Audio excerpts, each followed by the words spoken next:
నేను ఆత్మను, శాంతి స్వరూపాన్ని, శివ పరమాత్మ నా తండ్రి. అందరూ ఆత్మిక స్థితిలోకి రావాలి.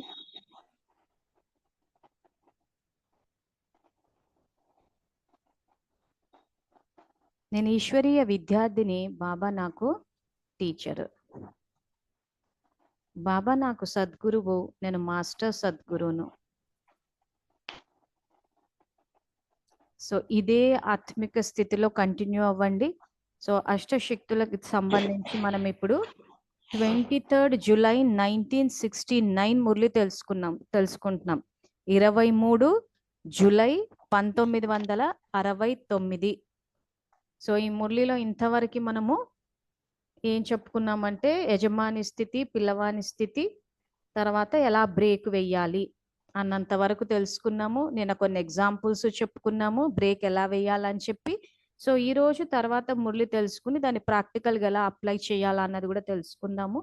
సో అందరూ మురళిలు ఎదురుగా పెట్టుకుని వినండి. సో చదవడం ఈజీ అవుతుంది, అర్థం చేసుకోవడం ఈజీ అవుతుంది. సో ప్రాక్టికల్ లైఫ్లో కూడా సహజంగా ఈ శక్తులను అన్నీ వాడగలుగుతారు. సుజాతకే చెప్పండి ఇప్పుడు.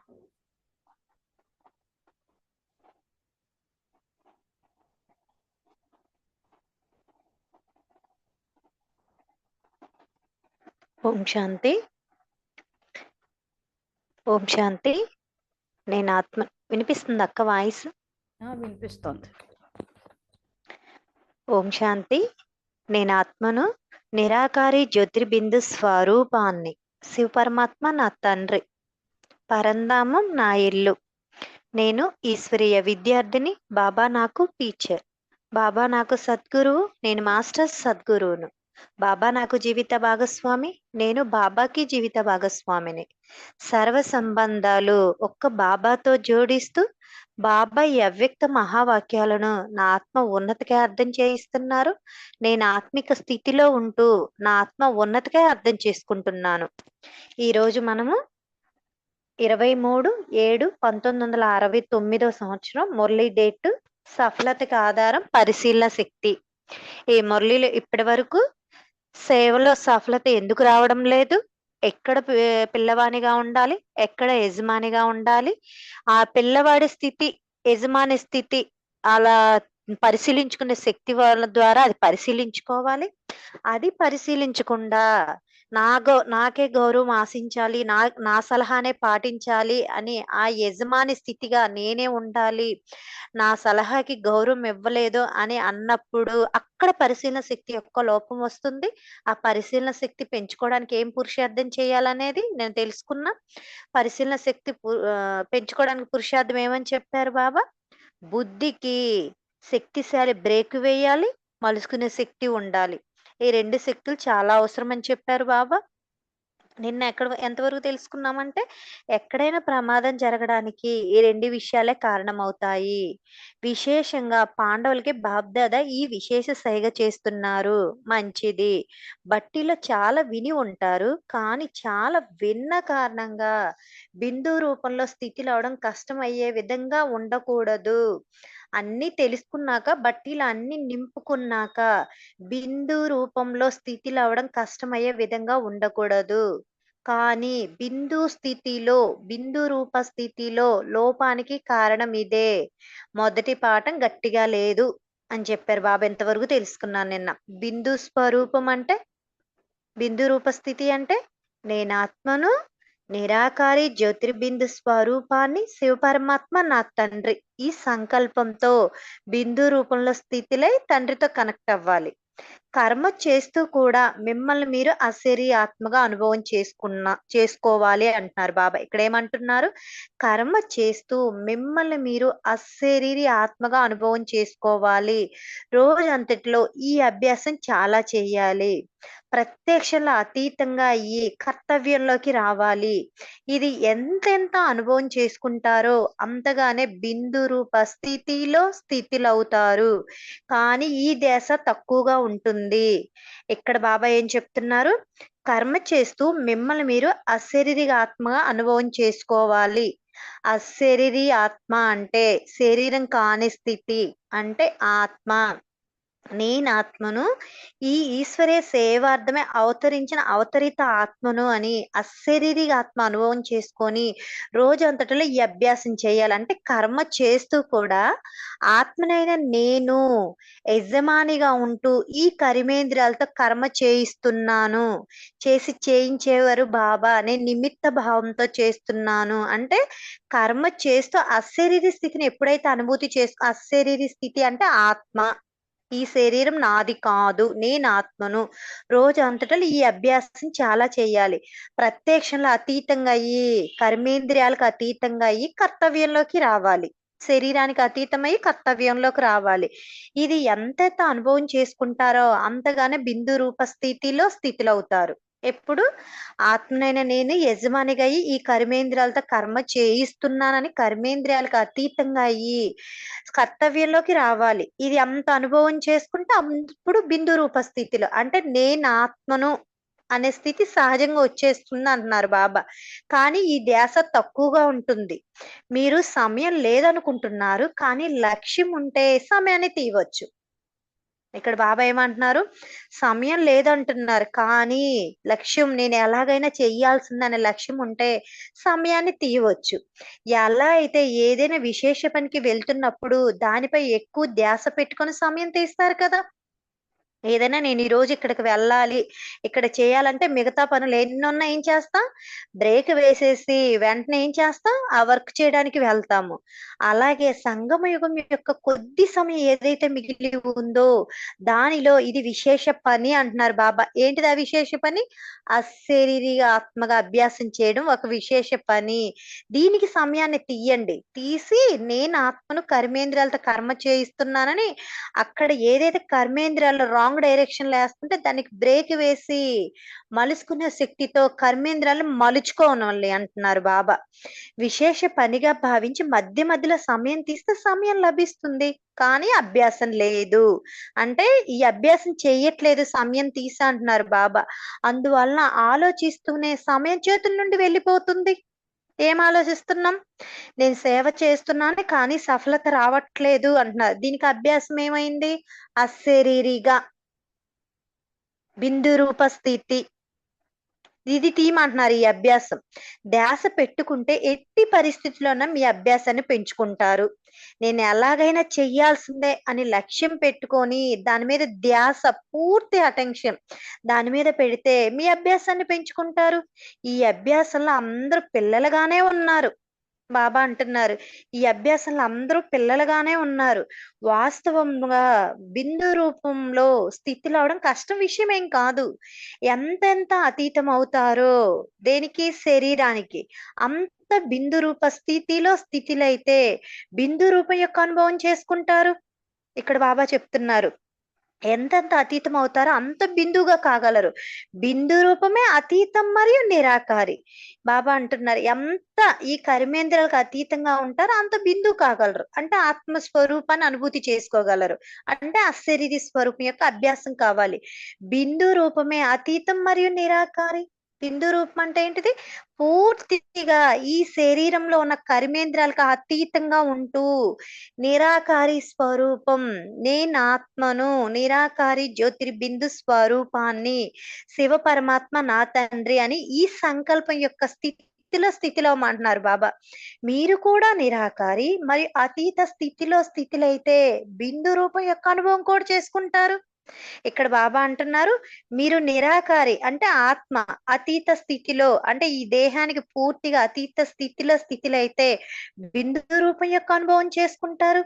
నడుస్తూ తిరుగుతూ అవ్యక్త స్థితిని అనుభవం చేసుకోగలరు. అభ్యాసం ద్వారా ఈ స్థితి ఎంత సహజం అవుతుందంటే ఎప్పుడు కావాలంటే అప్పుడు అవ్యక్త స్థితిలైపోగలరు.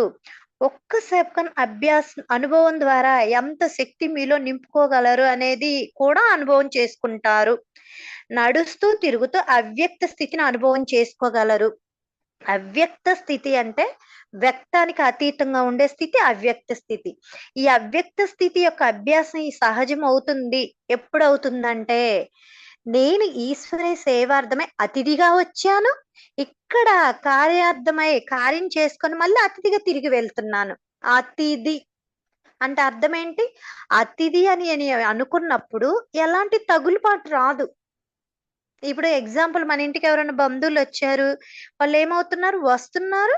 ఆళ్ళ కర్తవ్యం పూర్తి అవ్వంగానే వాళ్ళు ఏ పని మీద వస్తున్నారో, ఆ పని అవ్వంగానే వెళ్ళిపోతున్నారు. అంటే ఇక్కడేముంది? నాది అనే తగులుబాటు ఉండదు.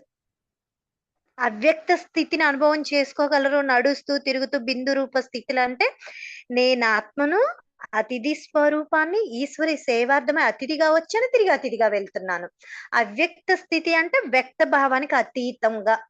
నాది కాదు, ఈ శరీరం నాది కాదు అని పూర్తిగా అతీతంగా ఉంటారు.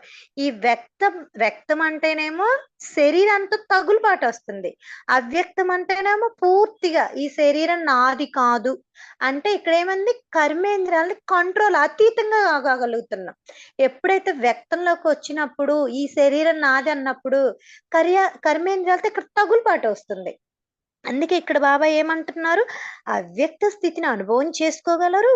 అభ్యాసం ద్వారా ఈ స్థితిని ఎంత సహజమవుతుందంటే, ఎప్పుడు కావాలంటే అప్పుడు అవ్యక్త స్థితిలో అయిపోగలరు అంటున్నారు. ఎప్పుడు? ఈ అవ్యక్త స్థితి ద్వారా నేను అతిథిగా వచ్చాను, అతిథిగా వెళ్తున్నాను అనుకున్నప్పుడు, ఈ వ్యక్తంలో ఉన్న తగులుబాట్లేవి మనల్ని ఆకర్షించలేవు. పూర్తిగా అవ్యక్త స్థితిలో ఉంటాం. అవ్యక్త స్థితి అంటే ఆత్మిక స్థితి. ఒక్క సెకన్ అనుభవం ద్వారా ఎంత శక్తి మీలో నింపగలరనేది కూడా అనుభవం అవుతుంది. ఇలా నేను అతిథిగా వచ్చాను, అతిథిగా వెళ్తున్నానని పూర్తిగా ఈ హద్దు యొక్క ఆకర్షణ నుండి, తగులుబాటు నుంచి ముక్తిగా ఉన్నప్పుడు, ఆత్మిక స్థితిలో, బిందు రూప స్థితిలో ఉన్నప్పుడు ఎంత శక్తి వస్తుంది మీలో. అనుభవం కూడా చేసుకోగలరు. అందుకే ఈ అభ్యాసం చేయండి అంటున్నారు. మరియు బ్రేక్ వేసే మరియు మలుచుకునే శక్తి కూడా అనుభవం అవుతుంది. ఎప్పుడు? నేను అవ్యక్త స్థితిలో ఉన్నప్పుడు కర్మేంద్రియాల తగులుబాటు మనకేం ఉండదు. అప్పుడేం చేస్తాం? వ్యర్థ సంకల్పాలేమన్నా వచ్చినా సరే, వెంటనే బుద్ధి స్వచ్ఛంగా ఉంటుంది గాబట్టి, ఆ వ్యర్థ సంకల్పాలకి శక్తిశాలి బ్రేక్ వేసి, కర్మేంద్రియాల్ని సమర్థతలోకి మలుచుకునే శక్తి ద్వారా. అప్పుడేమవుతుంది? బుద్ధి దివ్యతంగా ఉంటుంది. మనలో శక్తి కూడా పెరుగుతూ ఉంటుంది. శక్తి వచ్చినప్పుడు ఏం చేస్తాం? సమర్థ సంకల్పాలు చేస్తాం. సమర్థ సంకల్పాలు చేయడం వల్ల సేవలో సఫలత. ఇక్కడ అదే అంటున్నారు బాబా. బ్రేక్ వేయాలంటే అవ్యక్త స్థితి. పూర్తిగా ఈ వ్యక్త భావంతో అతీతంగా బిందు రూప స్థితి, ఆత్మిక స్థితి. ఇది ఉండడం వల్ల ఏం చేస్తాం? బుద్ధి దివ్యంగా ఉండడం వల్ల వెంటనే వ్యర్థ సంకల్పాలకు బ్రేక్ వేసి, మలుచుకునే శక్తిని అంటే కర్మేంద్రియాలు ఎలా మలుచుకోవాలనే శక్తి కూడా మనకు అనుభవం అవుతుంది. కనుక బిందు రూపం యొక్క అనుభవం కష్టం కాదు. సంకల్పమే కిందికి తీసుకువస్తుంది. సంకల్పానికి బ్రేక్ వేసే శక్తి ఉంటే ఎక్కువ సమయం అవ్యక్త స్థితులు కాగలరు. ఏ సంకల్పం క్రిందికి తీసుకువస్తుంది? వ్యర్థ సంకల్పం. ఆ వ్యర్థ సంకల్పం ఎప్పుడొస్తుంది? అవ్యక్త స్థితులు కాలేకపోతే వ్యర్థ సంకల్పం వస్తుంది. సంకల్పాలు బ్రేక్ వేసే శక్తే ఉంటే ఎక్కువ సమయం అవ్యక్త స్థితి కాగలరు. సంకల్పానికి ఎప్పుడు బ్రేక్ వేస్తాం? ఆత్మిక స్థితిలో ఉన్నప్పుడు. ఆత్మిక స్థితిలో ఉండి తండ్రితో కనెక్ట్ అయినప్పుడు మన బుద్ధి దివ్యంగా ఉంటది. వెంటనే వ్యర్థ సంకల్పాలకు బ్రేక్ వేసి, మలుచుకునే శక్తి ద్వారా కర్మేంద్రియాలని సమర్థతలోకి మలుచుకుంటాం. అప్పుడేం చేస్తాం? నేను ఆత్మను మాస్టర్ సర్వశక్తిమాన్ స్వరూపాన్ని శివపరమాత్మ నా తండ్రితో కనెక్ట్ అయినప్పుడు పరిశీలించే శక్తి వస్తుంది. అప్పుడు పరిశీలన శక్తితో బుద్ధి వ్యర్థ సంకల్పాలు వేస్తుందా? సమర్థ సంకల్పాలు వేస్తుందా? అప్పుడు బుద్ధి దివ్యంగా ఉన్నప్పుడు నిర్ణయం కూడా పరిశీలన శక్తితో గ్రహిస్తాము. నిర్ణయ శక్తితో నిర్ణయం తీసుకొని వెంటనే వ్యర్థ సంకల్పాలకు బ్రేక్ వేసి, మలుచుకునే శక్తి ద్వారా వెంటనే కర్మేంద్రియాలను మలుచుకుంటాం. అప్పుడు ఎంత సమయం అవ్యక్త స్థితిలో ఎంత స్థితి ఉండాలంటే అంత స్థితిలు కాగలరు అంటున్నారు. మిమ్మల్ని మీరు ఆత్మగా బాబా అంటున్నారు. మిమ్మల్ని మీరు ఆత్మగా భావించి ఆ స్వరూపంలో స్థితిలో అవ్వాలి. అంటే ఇక్కడ అవ్యక్త స్థితి అంటే నేను ఆత్మను, శరీరాన్ని కాదు అని పూర్తిగా మిమ్మల్ని మీరు ఆత్మగా భావించి ఆ స్వరూపంలో స్థితిలో అవ్వాలి. ఎప్పుడైతే స్థితిలో అవుతారో అప్పుడు మీలో ఉన్న గుణాలు కూడా అనుభవం అవుతాయి. స్వాస్థితి అంటే ఆత్మిక స్థితి. నేను ఆత్మను శివ పరమాత్మ నా తండ్రి అనే స్థితిలో అయినప్పుడు మనలో ఉన్న గుణాలు కూడా మనం అనుభవం అవుతాయి. ఎందుకు? ఆత్మిక స్థితి అంటే నిరాకారి స్వరూపం, బిందు స్వరూపం. మన గుణాలేంటి? శాంతి, ప్రేమ, ఆనందం, సుఖం, శక్తి, జ్ఞానం అన్ని అనుభవం అవుతాయి. ఎటువంటి స్థానానికి వెళ్తే అటువంటి గుణ స్వతహాగా అనుభవం అవుతుంది కదా. మీరు ఏదైనా శీతల స్థానానికి వెళ్ళినప్పుడు స్వతహాగానే శీతలత యొక్క అనుభవం అవుతుంది. ఇది కూడా అంతే. ఇప్పుడు మనం ఏదన్నా ఈ వేసవి కాలంలో ఎప్పుడన్నా శీతల ప్రదేశానికి వెళ్ళామనుకో, వెంటనే అక్కడ ఏమవుతుంది? ఇక్కడ చాలా చల్లగా ఉందని వెంటనే మనకి ఎలా అనుభవవుతుంది? అలాగే ఆత్మిక స్థితిలో ఉన్నప్పుడు మనలో ఉన్న గుణాలు కూడా మనకు స్వతహాగా అనుభూతి అవుతాయి. ఆత్మాభిమానిగా అంటే అవ్యక్త బాబా యొక్క స్మృతి. బాబా అంటున్నారు. ఆత్మాభిమానం అవడం అంటే అవ్యక్త బాబా యొక్క స్మృతి. ఆత్మిక స్వరూపంలో బాబా స్మృతి లేకపోవడం అనేది ఉండదు అంటున్నారు. నేను ఆత్మను అనే మన స్థితిలో అయినప్పుడు ఆటోమేటిక్‌గా మన తండ్రి యొక్క స్మృతి కూడా ఉంటుంది.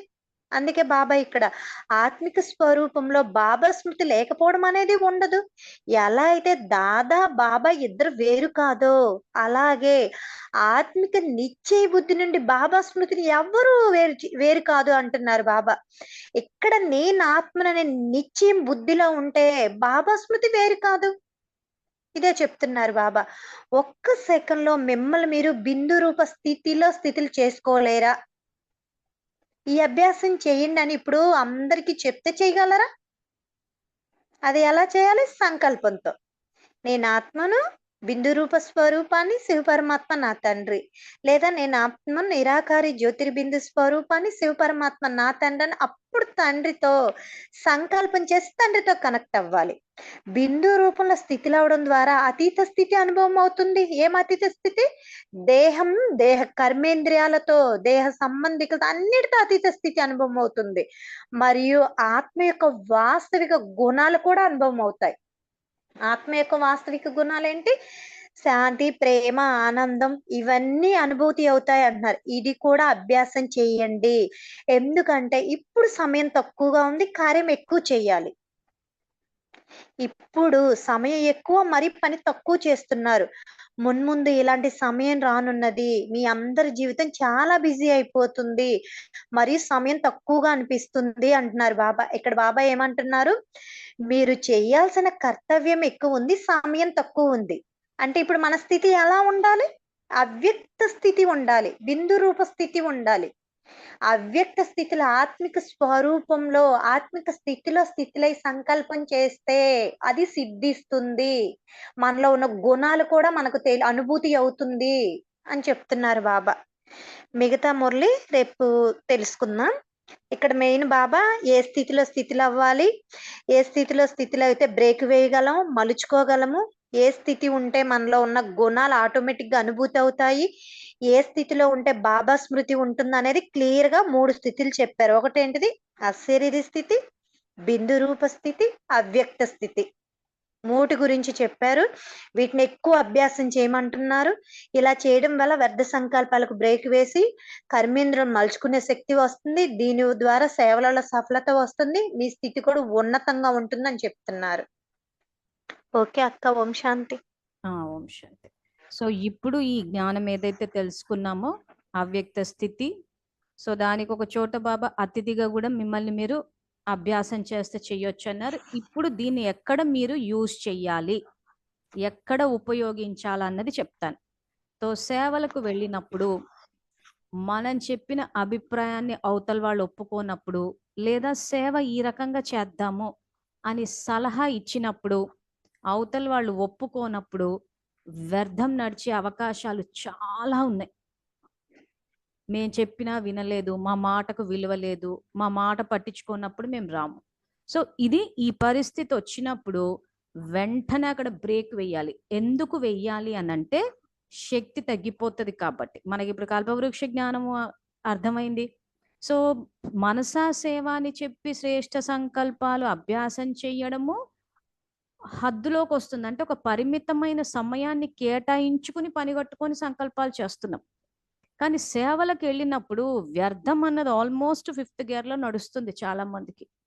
అందుకే బాబా బ్రేక్ వేయండి అని చెప్తున్నాడు. సో ఏ వ్యర్థ సంకల్పాలైతే నడుస్తున్నాయో, మా మాటకు విలువ లేదు, మేము చెప్తే వినటం లేదు, ఇంకా చెప్పనప్పుడు మేము మాత్రం ఎందుకు రావాలి, చెయ్యాలి, ఈ వ్యర్థమంతా తరంగాల ద్వారా సహజంగా వెళ్ళిపోతుంది. అంటే దేహస్థితిలోకి వచ్చే సో దేహాభిమానం యొక్క తరంగాలు అలా వ్యాపిస్తూ ఉన్నప్పుడు మొత్తం వృక్షమంతా వ్యాపించి ఆకుకి, కొమ్మకు, రెమ్మ వరకు వెళ్ళిపోయి మళ్ళీ తిరిగి మనకే వస్తుంది కాబట్టి మన శక్తి తగ్గిపోతుంది.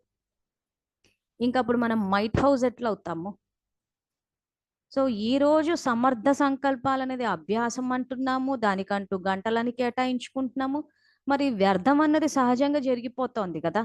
సో అందుకే బాబా ఇక్కడ మనకి ఏంటంటే పరిశీలన శక్తి వాడి అందులో బ్రేక్ వేయండి అని చెప్తున్నారు. సో ఈ బ్రేక్ వేసే చోటు ఇక్కడ మలుచుకునే శక్తి అని చెప్పి ఏదైతే వారారో, వేరే మురళీలు ఏంటంటే తాబేలుని వేసి చూపించారు. సంకీర్ణ శక్తి అన్నా, సాక్షి స్థితి అన్నా ఇవన్నీ ఒకటే. సో మనం ఒక మురళి ఏదైతే చెప్పుకుంటూ పోయామో 23 జనవరి 1970 అని, అందులో కూడా అవ్యక్త స్థితిలో సేవలు చెయ్యండి అంటాడు. సో ఈ రోజు సేవలు అందరూ చేసేస్తున్నారు, చెయ్యట్లేదని కాదు, కానీ స్థితికి మార్కులు పడుతున్నాయి. సో ఆ సేవలు చేసేటప్పుడు బాబా జ్ఞానాన్ని ఉన్నది ఉన్నట్టు చదివేసి వ్యతిరేక దిశలో చెప్పిన, సేవలకు వెళ్ళినప్పుడు వ్యర్థం నడిపించిన, అది వ్యక్త స్థితి, దేహ స్థితి, ఆ తర్వాత అంతా ఫస్ట్ మన శక్తి తగ్గిపోతుంది, ప్లస్ వంశావళికి అంతా వెళ్తుంది మళ్ళీ తిరిగి. సో ఇప్పుడు దీన్ని ఎట్లా ప్రాక్టికల్ లైఫ్లోకి తేవాలి అని అంటే, ఇక్కడ బాబా సమయాన్ని కేటాయించమని చెప్పారు. సో నేను జ్ఞానంలోకి వచ్చినప్పుడు ఆ సంవత్సరం బాబా యాక్చువల్గా ఒక హోంవర్క్ లాగా ఇచ్చారు. ఏమని ఇచ్చారంటే, ఒక చార్ట్ పెట్టుకుని టైం టేబుల్ ప్రతి గంటకి చెక్ చేసుకోమని అన్నారు. ఏమంటే మనం గంట మొత్తము సమర్థ సంకల్పాలు నడిపితే టిక్ పెట్టుకోవాలి, వ్యర్థ సంకల్పాలు నడిపితే క్రాస్ టిక్ పెట్టుకోవాలి. అయితే అది ఫస్ట్ టైం నేను అప్పుడే జ్ఞానంలో వచ్చున్నాను కాబట్టి, ఇంకా బాబా ఏది చెప్తే అది పాటించడం అలవాటు నాకు కాబట్టి నిజంగానే అలా ఒక చార్ట్ వేసుకుని చూశాను. చూస్తే ఇంచుమ అన్ని క్రాస్ టిక్స్ వచ్చాయి. ఎందుకంటే వ్యర్థమే నడుస్తుంది. ఎప్పుడు నేను చెప్పేది ఇది 10 years బ్యాక్ జ్ఞానంలోకి వచ్చి. సో ఏదైనా బాబా చెప్పారు అని అంటే దాన్ని పాటించి తీరితే ఖచ్చితంగా అది దాని వెనక ఉన్న ఐడియా ఏంటి, అని ఎందుకు అలా చేయమంటున్నారు అన్నది మనకు తెలుస్తుంది. ఇంకా ఆ రోజు నుంచి ఏది సమర్థము, ఏది వ్యర్థము అని వీటన్నిటి మీద అటెన్షన్ పెట్టేసి ఆ రకంగా చేస్తూ పోతూ ఉంటే ఖచ్చితంగా సమర్థ స్థితికి, అంటే బాబా చెప్పిన మాట వినాలి ఇక్కడ అంతే. విని దాని వల్ల ఏం జరుగుతుంది, ఏం జరగదు అన్నది మనకు తెలియదు, చేసి చూడాలి. అందుకే ఆయన ప్రయోగం ప్రయోగం ప్రయోగం అని చెప్పి మాట్లాడడానికి కారణం అదే. సో ఫోకస్ వస్తుంది, అటెన్షన్ వస్తుంది. ఆ తర్వాత ప్రాక్టికల్ లైఫ్లో ఇప్పుడు సేవలకు వెళ్ళినప్పుడు ఎవరైనా ఏదైనా చెప్పడం ఒకటి చెప్పి చెయ్యడం ఒకటి చేశారే అనుకుందాం. ఈ మధ్య అందరూ జ్ఞానం చెప్పడం కూడా మొదలు పెట్టారు, కానీ నిజంగా ప్రాక్టికల్ లైఫ్ చూస్తే మాత్రం వాళ్ళే అక్కడ చేయకుండా ఉంటారు. వెంటనే అందరు ఏం చేస్తున్నారంటే, ఇంత జ్ఞానం తెలిసి ఎందుకు ఇలా చేస్తున్నారు, ఇదే ప్రశ్న వస్తుంది. సో ఈ సెంటెన్స్ ని గనక మీరు అబ్జర్వ్ చేసి చూస్తే, ఇంత జ్ఞానం తెలిసి ఎందుకు ఇలా చేస్తున్నారు, ఈ ఎందుకు అన్న ప్రశ్న ఏదైతే ఉందో ఇదే వ్యర్థాన్ని తీసుకొచ్చేస్తుంది. అందుకే బాబా మురళిలో ఎందుకు, ఏమిటి, ఎలా అన్న ప్రశ్నలు వేసుకోవద్దంటారు. సో నా ప్రాక్టికల్ లైఫ్లో కూడా అవన్నీ వచ్చేవి. సో అప్పుడు ఏం చేయాలంటే, దానికి బాబా చెప్పిన విధి ఏంటంటే సంబంధ సంప్రదింపుల్లోకి రావడం. ఇలా ఇంట్లో కూర్చుని మురళి చదువుకుంటూ ఉంటే చదువుతాం, అర్థమవుతుంది, వీడియోలు ఉన్నాయి, ఈరోజు వాట్సాప్లో మెసేజెస్ వస్తున్నాయి, జూమ్ క్లాసెస్, ఇలా వింటే ఉంది మేము బాగానే ఉన్నాం అనిపిస్తుంది. కానీ నిజంగా వ్యర్థాన్ని ఆపామా లేదా అన్నది మనం నలుగుట్లో సంబంధ సంప్రదింపుల్లోకి వస్తే గానీ తెలియదు. సో సంబంధ సంప్రదింపుల్లోకి వచ్చినప్పుడు మన సహయోగి ఆత్మలు ఏంటంటే రకరకాల, ఇంకా వెరైటీ ఆత్మలు వెరైటీ పాత్రలను అభినయిస్తున్నారంటాడు కదా బాబా సంగమయుగి మర్యాదల మురళిలో. సో వెరైటీ ఆత్మలు వెరైటీ పాత్రలు అభినయిస్తారు. అభినయించినప్పుడు ఎందుకు వీళ్ళు ఇలా ప్రవర్తిస్తున్నారన్న ప్రశ్న రాకూడదు మనకి, ఇది యాక్చువల్ చెక్కింగ్. సో అందుకే నేను సేవలకు వెళ్ళినప్పుడు ఎవరు ఏ పాత్రను అభినయించినా స్వచింతన స్వచింతన స్వచింతన చేసుకుంటాను, ఏం వస్తున్నాయి. సో ఒక స్టేజ్లో ఏమైందంటే ప్రశ్నలు ఆగిపోయినాయి. సో ప్రశ్న అన్నది ఆగిందంటే ఇంకా అక్కడ బిందువులోకి వచ్చేసామని అర్థం. సో బాబా ఎలాగూ చెప్పారు ఇది డ్రామా అని. సో ఎవరో ఏదో అన్నారని చెప్పి, మాట్లాడారని చెప్పి, చెయ్యలేదని చెప్పి, వాళ్ళు ఇంత జ్ఞానం చెప్పి ఎందుకు ఇలా మాట్లాడుతారు, ఇంత జ్ఞానం చెప్పి ఎందుకు ఇలా ప్రవర్తిస్తున్నారు, సో వాళ్ళకు పుణ్యం జమ చేసుకోవాలని ధారణ మీద, సేవ సబ్జెక్ట్ మీద, బాబా చెప్పిన మహావాక్యాల మీద ఫోకస్ లేనప్పుడు మనం ఎందుకు అలజడిలోకి వెళ్ళిపోవాలి? ఇప్పుడు చాలా మందికి సేవ చెయ్యాలని తెలుసు, అవ్యక్త స్థితి తెలుసు, తెలిసి కూడా అలా చెయ్యకుండా ప్రవర్తిస్తూ ఉంటారు. సో మనం ఎందుకు ప్రశ్నలు వేసుకోవాలి? మనం ఎందుకు వ్యర్థం చేసి మన స్థితిని తగ్గించుకోవాలి? సో మనం ఆల్రెడీ ప్రాప్తుల మీద క్లాస్ చెప్పేసుకున్నాము. సో దానివల్ల ఆత్మకి ప్రాప్తులు పోతున్నాయి కాబట్టి మనం వాళ్ళ పట్ల దయ చూపించి వాళ్ళకు శక్తి ఇవ్వడానికి వరదానాలు ఇవన్నీ ఇవ్వాల్సిందే. కానీ ఇంత జ్ఞానం తెలిసి ఎందుకు ఇట్లా ప్రవర్తిస్తున్నారు? అంత జ్ఞానం తెలిసి కూడా ఆ రకంగా ప్రవర్తిస్తున్నారు అంటే ఆ జ్ఞానానికి ధారణకి మధ్యలో యోగం అన్న సబ్జెక్ట్ ఉంది. చాలా శక్తి అవసరం. ఆ శక్తిని ఎట్లా పెంపొందించుకుంటారన్నదే బాబా ఇక్కడ చెప్తున్నాడు. పరిశీలించుకోండి, పరిశీలించుకోండి. ఎట్లా పరిశీలించుకుంటారు? ఆత్మ అన్న స్థితిలో ఉండి స్వచింతన చేసుకోవాలి. సేవలకు వెళ్ళినప్పుడు మేము అదే చేస్తుంటాం. అక్కడ పాత్రధారులు ఆ రకంగా ఒక్కొక్కరు ఒక్కొక్క పాత్ర అభినయిస్తూ ఉంటారు. మనం ఆ పాత్రల్లోకి వెళ్ళిపోవద్దు. అవతల వాళ్ళ పాత్రలోకి ఎలా వెళ్ళిపోతున్నాము, వీళ్ళు ఎందుకు ఇలా ప్రవర్తిస్తున్నారు అని. సో ఎందుకు ఇలా ప్రవర్తిస్తున్నామంటే ఆత్మిక స్థితి ఉండదు, డిటాచ్ అవ్వము. మలుచుకునే శక్తి అంటే సంకీర్ణ శక్తి. తాబేలు ఎంత చూడాలో అంతే చూస్తుంది, కర్మేంద్రియాలను విత్డ్రా చేసుకుంటది. సో మనం ఏం చేస్తున్నాము, మన పాత్రని మనం అభినయించకుండా అందరి పాత్రల్లోకి వెళ్ళిపోతూ ఉంటాం. వాళ్ళు ఎందుకు ఇలా చేశారు, వీళ్ళు ఎందుకు ఇలా చేశారు. సో ఎందుకు అన్న ప్రశ్న వేసామంటేనే బుద్ధి వంకర అయిపోయింది. వాళ్ళ పాత్రలోకి వెళ్ళిపోయి వాళ్ళకి ఇంత జ్ఞానం తెలుస్తారు, ఇంత చెప్తారు, ఇంత చెప్పి ఇలా ప్రవర్తిస్తారా? సో ఇంకా వ్యర్థం వచ్చి వచ్చి వచ్చి ఉన్న శక్తి అంతా తగ్గిపోతుంది.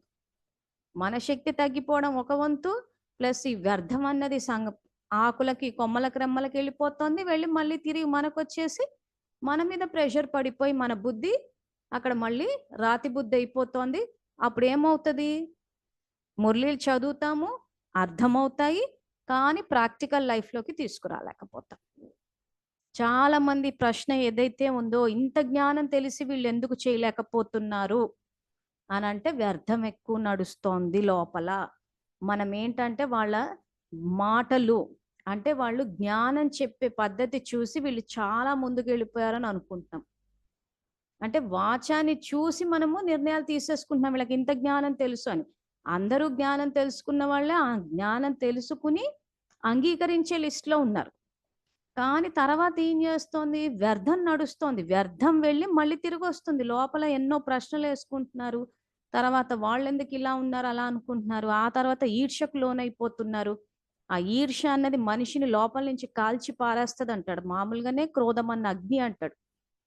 సో ఈ క్రోధము, క్రోధానికి సంబంధించిన అంశము, వంశం ఏవైతున్నాయి ఇవన్నీ మనిషిని లోపల నుంచి కాల్చేస్తూ ఉంటాయి.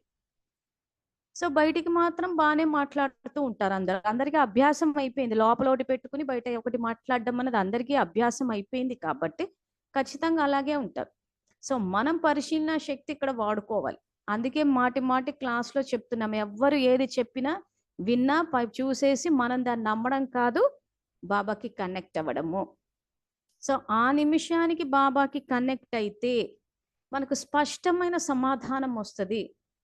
సో ఎవరిని నమ్మాలి, ఎవరిని నమ్మకూడదు, ఇవేమి తెలియని పరిస్థితులు అన్నట్టు. ఎందుకంటే అందరూ పాత్రని విపరీతంగా అసలు ఎట్లా అంటే ఇంకా ఏం ఆలోచిస్తున్నారు ఏంట అన్నది మనమైతే కనిపెట్టలేము. అంటే అంత మహానటులు అనమాట. సో ఆ మహానటుల నటనని చూసి మనం అక్కడ మోసపోకూడదు. సో ఎవరు ఏది చెప్పినా, ఎలా ప్రవర్తించినా మన బుద్ధి బాబాకి కనెక్ట్ అయి ఉంటే మన శక్తులు పనిచేయడం మొదలు పెడతాయి. తర్వాత ఏమైనా ప్రశ్నలు వచ్చినప్పుడు మనం అండర్లైన్ కూడా చేసుకున్నాం. మళ్ళీ చెప్తున్నాను, ఇదే పుస్తకంలో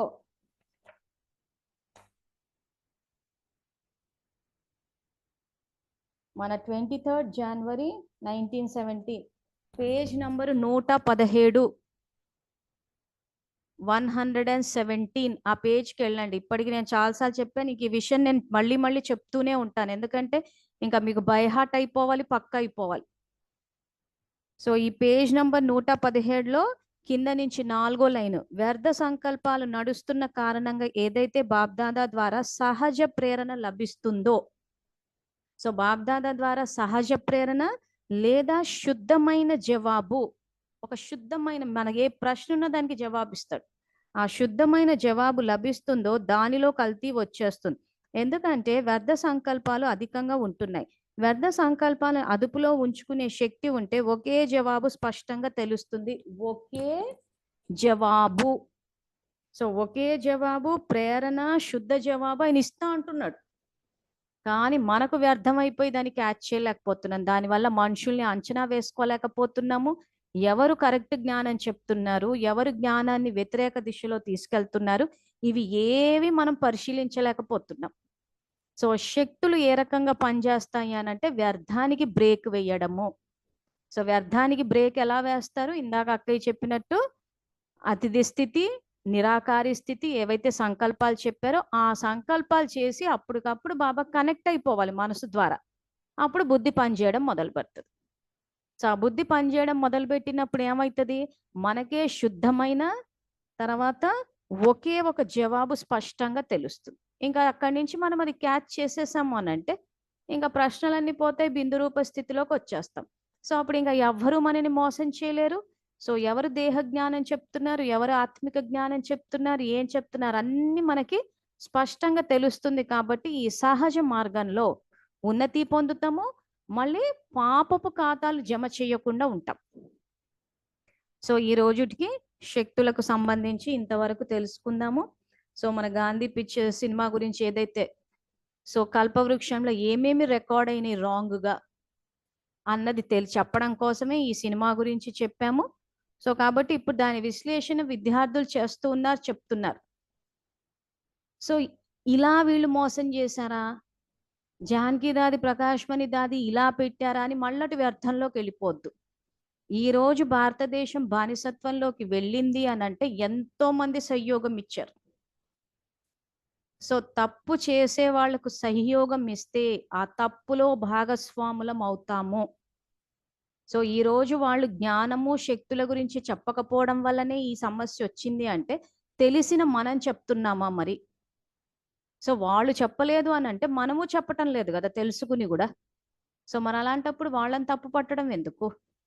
సో వాళ్ళు జ్ఞానం చెప్పలేదు అని వాళ్ళని ప్రశ్నించే ముందు జ్ఞానం తెలుసుకున్న నేను అందరికీ తెలియచేశానా అని ఎవరికి వాళ్ళు ప్రశ్నించుకోవాలి.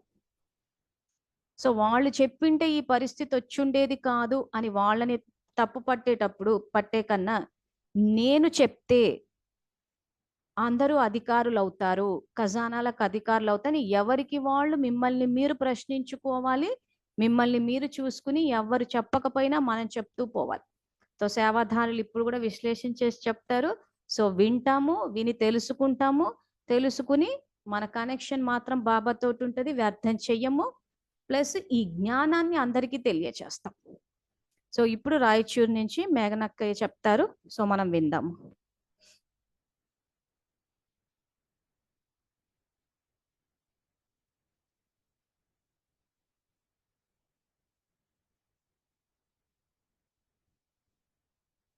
అన్మ్యూట్ చేస్తాను.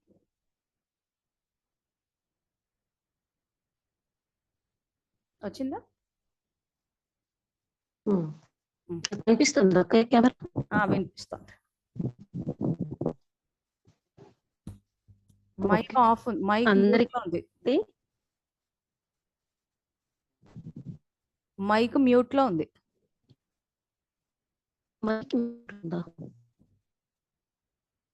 చెప్పండి, వినిపిస్తుంది.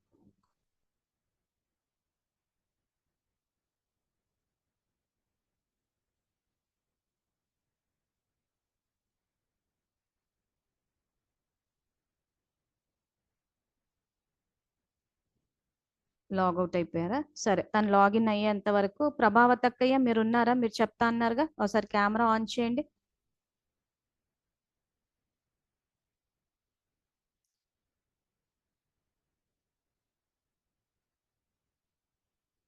ఉండండి, నేను అన్మ్యూట్ చేస్తాను.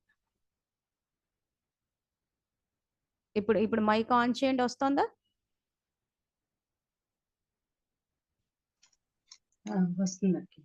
చెప్పండి. ఓం శాంతి. మమ్మల్ని ఇలా ముందుకు తీసుకెళ్తున్నందుకు ధన్యవాదాలు అక్కయ్య. ఓకే, వెల్కమ్ అండి. సరే, ధైర్యంతో అడుగు ముందుకేసుకుంటూ వెళ్తున్నామండి. చెప్పినట్టు అందరికి వినిపిస్తున్నాము. సంకల్పాలు వేయమన్నారు కదా, అలా చెప్తున్నామండి సంకల్పాల ద్వారా కూడా. అంటే నా నా పద్ధతిలో అయితే నేను గ్రూప్ లో అదే రికార్డ్ గా పెట్టి పంపిస్తున్నాను అక్క. అలాగా మిమ్మల్ని అడగలేదు, అది సంకల్పాలు వేయమన్నారు కదండి గ్రూప్ లోని. వేయాలి. అలా గ్రూప్ లో చెప్తున్నానండి, అలా చేస్తున్నాము. ఎవరైనా ఇంటికి కూడా వెళ్ళి చెప్తున్నారా? వ్యక్తిగతంగా చెప్పినప్పుడు కూడా చాలా ప్రభావం కనిపిస్తది. అది ఇంకా వెళ్ళలేదు అక్క, వెళ్తాం. అదే వాయుమండలాన్ని శక్తిశాలిగా చేయమన్నారు కదండి, ఇక్కడ చేస్తున్నామండి. ఇంకా చెప్తానన్నారు కదా, మీరు చెప్తే వెళ్తామండి, చేద్దామని. వెళ్ళండి, మధ్యాహ్నం చెప్తూనే ఉన్నాను కదా, కొన్ని వ్యక్తిగతంగా చెప్తేనే తెలుస్తది. సరే, అదే వెళ్తాం అక్క అయితే.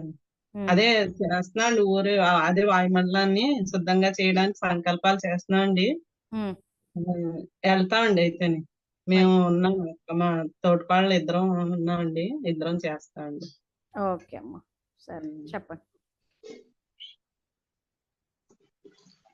అది గాంధీ గారి సినిమాలో అయితే నాకు చాలా అద్భుతంగా అనిపించింది అక్క. చాలా ఆ గాంధీ గారు చెప్పిన విషయాలన్నీ కూడా మన సత్యత, స్వచ్ఛత, నిర్భయతతో ఉన్నట్టే అనిపించేయండి. ప్రతి విషయం కూడా చాలా అద్భుతంగా నాకు అనిపించిందండి. ప్రతి విషయం కూడా అది గాంధీ గారు చెప్పి అదే లోపల నుండి మారాలన్న విషయం, లోపల నుండి మారాలని చెప్పారండి. చెప్తున్నది ఓం శాంతి. నేను ఆత్మని, నిరాకార జ్యోతిర్బిందు స్వరూపాన్ని, శివ పరమాత్మ నా తండ్రి. ఈశ్వర్య సేవార్థమై ఈ శరీరంలో అవతరించిన శ్రేష్ఠ బ్రాహ్మణాత్మను చేయించేవాడు పరమాత్మ, నేను నిమిత్తాత్మ. ఓం శాంతి. అదే గాంధీ ఏ సంస్కారాల ఆధారంగా స్వతంత్రాన్ని మనం భారతదేశం బానిసత్వంలోకి వెళ్ళిందని అన్నారు కదండి. అంటే మన పూర్వీకులైన మనం చేసిన పుణ్యం అదే సత్యత్రేతాయుగాల్లో అయిపోయిందని, ఈ సంగమ యుగానికి వచ్చేసరికి మనం ఏదైతే రికార్డ్ చేసుకున్నామో అది ద్వాపర యుగం నుండి మొదలైందని చెప్తున్నారండి. అది దాని నియమాలు, బాబా చెప్పిన నియమాలు ఏవైతే ఉల్లంఘించారో ఆ ఉల్లంఘన కారణంగా అంటే మన సెంటర్ లో మేమే గొప్ప, మేమే అదుకులం, మేమే ఇది, ఈ గృహస్థీలు అంటే మీరు కాదు, బ్రహ్మకుమారీలు అంటే ఆ పిల్లలే గొప్ప అన్నట్టు ఇవన్నీ పెట్టారు కదా దేహ నియమాలు. దానివల్ల మళ్ళీ అదే రికార్డ్ అయ్యి మన భారతదేశం బానిసత్వంగా అవడానికి కారణం అయిందని, గృహస్థీలు బలహీనులు భయపెట్టి బాధ పెట్టి వాళ్ళకి సత్యాన్ని కూడా చెప్పకుండా వాళ్ళని బానిసల్లా వాడుకున్నారు. భగవంతుడు చెప్పిన అసలు నియమాల్ని, ఆత్మిక నియమం చెప్పకుండా, పాటించకుండా అధర్మ మార్గంలో నడిచారు. ఆత్మిక సోదరులందరూ సంస్కారాలు రికార్డ్ అయ్యి భారతదేశం భారతదేశంలో బానిసత్వ పాత్ర అభినయించారు.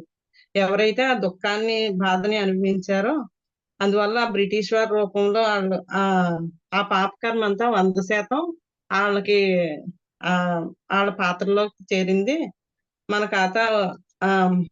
ఖాతా వచ్చేసరికి అందరూ కూడా భారతదేశం బానిసత్వంలో, అందువల్లే మన భారతదేశం బానిసత్వంలోకి, అంటే మన పూర్వీకులైన మనం అందరం కూడా ఎవరైతే ఉన్నారో వాళ్ళు కరెక్ట్ గా చేయక దానివల్ల అండి అదంతా మళ్ళీ అందరికీ చేరి ఆ రికార్డ్ అంతా మనలోకి వచ్చి భారతదేశం ఈ బానిసత్వంలోకి వెళ్ళిందని చెప్తున్నారు. అందువల్ల మనం చేసి ప్రతి సంకల్పము కూడా శ్రేష్టంగా, ప్రతి మాట, ప్రతి కర్మ ఆత్మిక భావన, స్వభావంతో బ్రహ్మబాబా ఎలా అయితే చేశారో అలాగా మన కర్మలు కూడా ఉండాలని ఆ బ్రహ్మబాబా అడుగులో అడుగు వేసుకుంటూ సర్వ సంబంధాలు బాబాతోని జోడించి మనం ముందుకు వెళ్తే కనుక మన జీవితంలో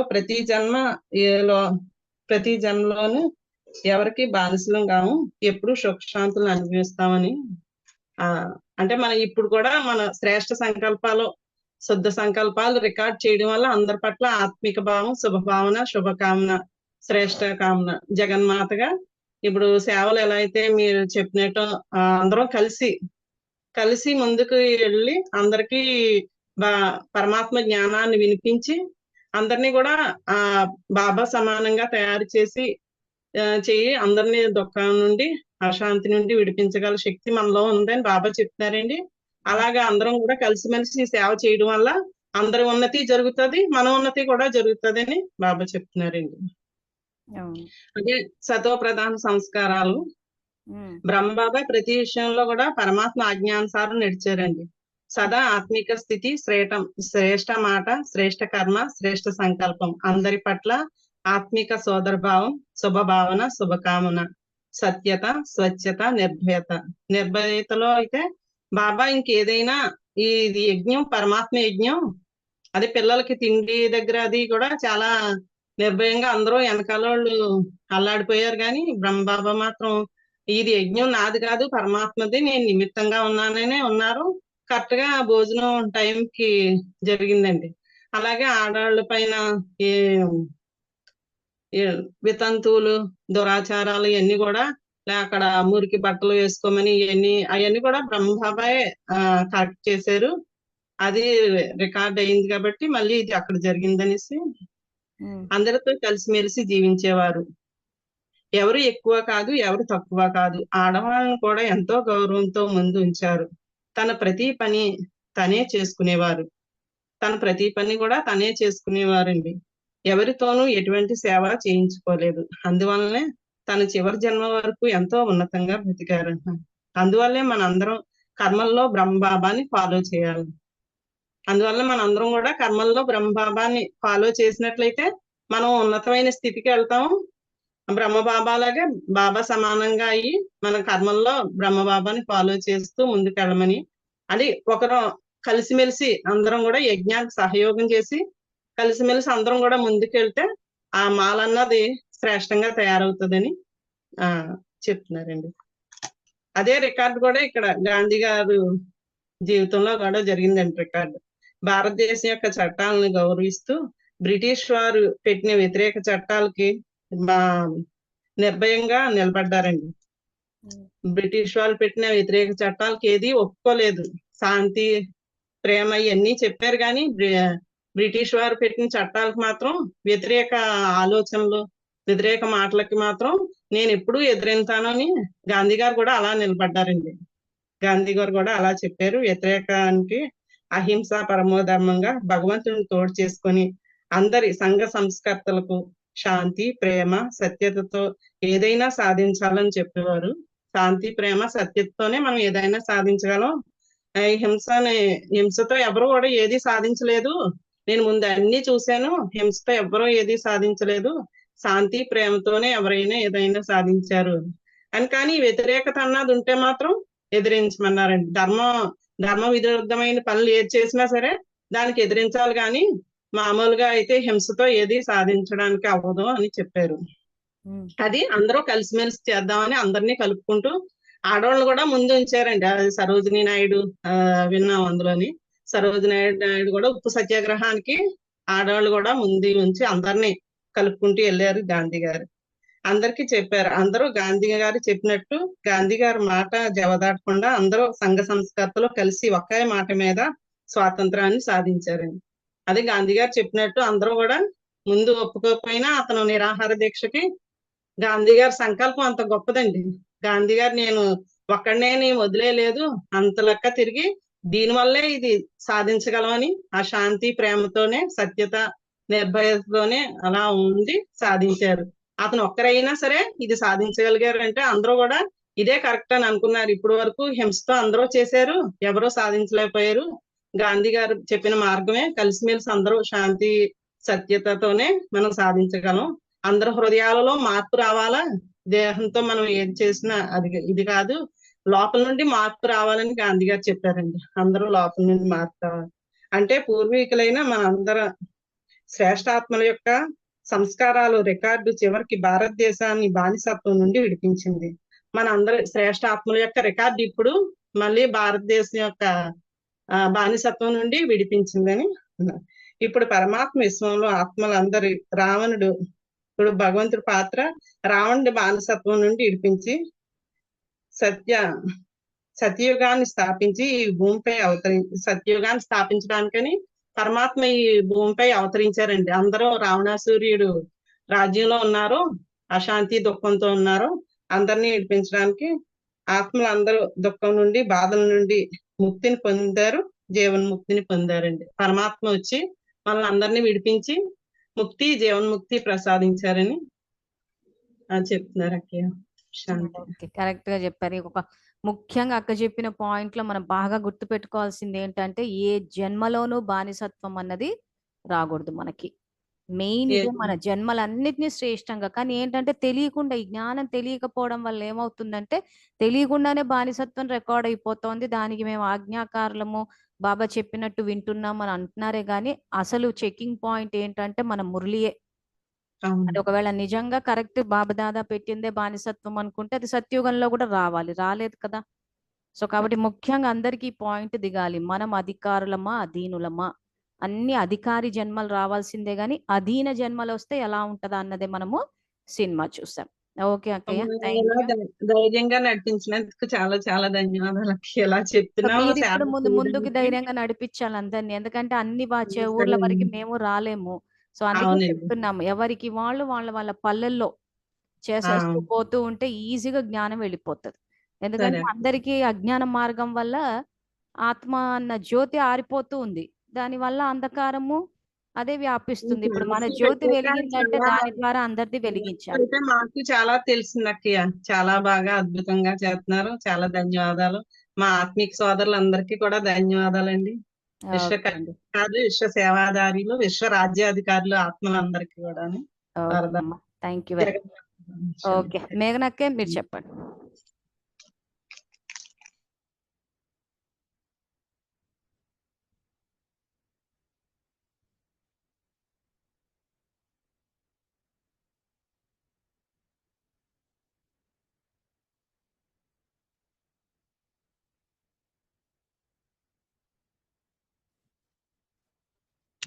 ఓం శాంతి. వినిపిస్తుందా? ఓం శాంతి, వినిపిస్తాం. ఈ గాంధీ సినిమా గురించి వచ్చినప్పుడు నార్మల్ గా ఫస్ట్ అయితే మనము డ్రామా జ్ఞానాన్ని కరెక్ట్ గా అర్థం చేసుకుని ఉండాలి. అంటే సంస్కారాల కోసమే దాన్ని మనము అలా మొత్తం పోల్చి చూడాల్సి వచ్చింది. అక్కడ ఎందుకు ఆ పరిస్థితి వచ్చింది, ఇక్కడ ఏం చేస్తే అక్కడ అది వచ్చింది. సో ఇప్పుడు డ్రామా జ్ఞానంలో ఫస్ట్ నార్మల్ గా మనకు అందరికీ అది బాగా ఎక్కిపోయింది అనమాట. డ్రామా రూపీ కెమెరా ప్రతి సెకండ్ మన ఫోటో తీస్తుంది అని. సో ఆ కెమెరా ఏంటి అని అందరూ డ్రామా జ్ఞానంలో తెలుసుకునే ఉంటారు. అంటే సంస్కారం అక్కడ రికార్డ్ అవుతుంది మనకి. సో ఇక్కడ ఆ సంస్కారం ఏది రికార్డ్ చేసాము? బానిసత్వం. అది ఎలా వచ్చింది అంటే ఇప్పుడు ఎవరికి వాళ్ళు సంపాదించుకొని బయట ఉండి స్వాతంత్రంగా బతుకుతున్నారు. అలాంటిది సెంట్రక్కల్ని చూసి కానీ ఇంకా ఎవరినో చూసి కానీ. మేఘన కెమెరా ఆన్ లేదా? ఇక్కడ కనిపించట్లేదు.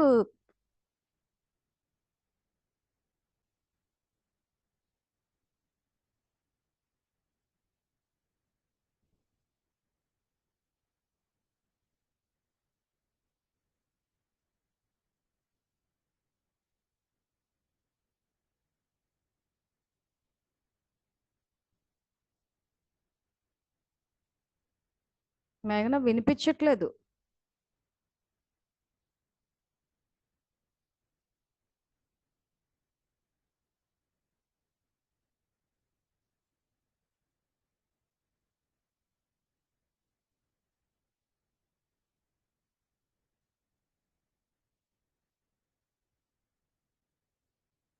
సరే, లాగౌట్ అయిపోయినట్టున్నారు అక్కయ్య.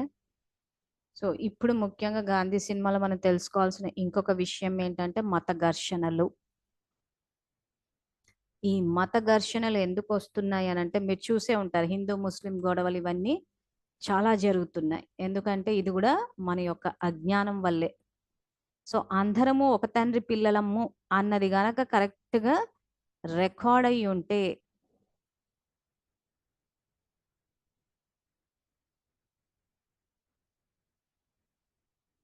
ఏంటి ప్రశ్న అసలు? అక్కయ్య ప్రశ్న ఏంటి? నాకు సరిగా క్లియర్ గా అర్థం కాలేదు.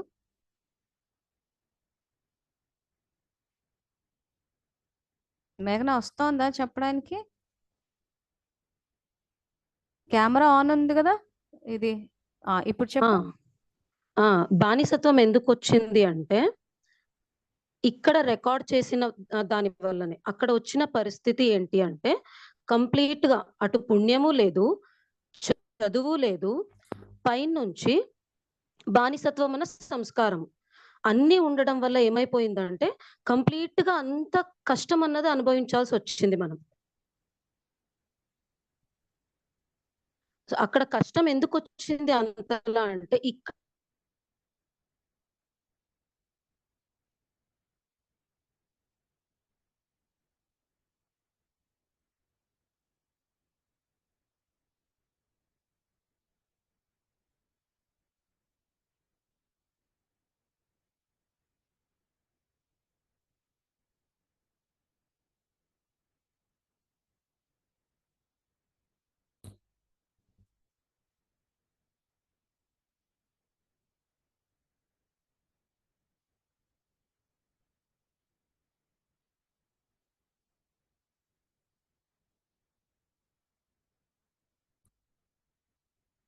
సో ఇక్కడ మళ్ళీ డిస్కనెక్ట్ అయినట్టుంది. సరే, ఇక్కడ ఇందాక ఎవరో ప్రశ్న అడిగారు, మరి నాకు అర్థం కాలేదు చాట్ మెసేజ్ లో. సో అడిగిన వాళ్ళు ఒక్కసారి కెమెరా ఎదురుంగకి వచ్చి అడగగలరా?